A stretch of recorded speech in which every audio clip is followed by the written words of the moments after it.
Hey, this is Anthony. And I'm Maya. And I am Wyatt. We are 5th graders here to tell you about the upcoming PBS Fall Frolic. You will have needed to collect 12 Mustang dollars. Have you counted yours lately? What good thing could you do over the next few days to make sure you get to go? For this event, there are many awesome activities, kind of like a theme park.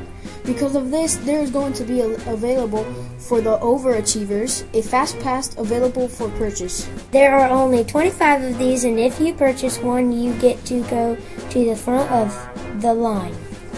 The event will take place for all grades next Friday from 12:30 to 1:45 on the back playground.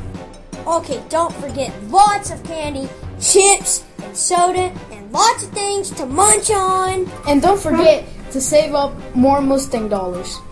And we will see you there.